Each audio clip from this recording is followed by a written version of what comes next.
ნახოთ მესეჯი შენთვის სამყაროდან ახლა. მოდუნდი გაათავისუფლე შენი გონება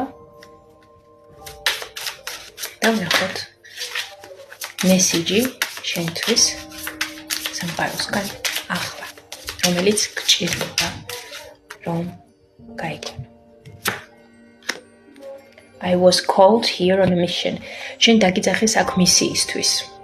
გახსოვდეს, რომ შენ მოევლინა დედამიწას განსაკუთრებული მისიისთვის. ყველას გაგვაჩნია სხვადასხვა სახის დანიშნულება, სხვადასხვა მისია. გახსოვდეს, რომ შენც გაქვს ეს მისია. და ის რომ აღმოაჩინო თუ რა მისიით ხარ მოვლენილი დედამიწაზე, მოусმინე საკუთარ შეგრძნებებს, საკუთარ თავს, საკუთარ ინტუიციას.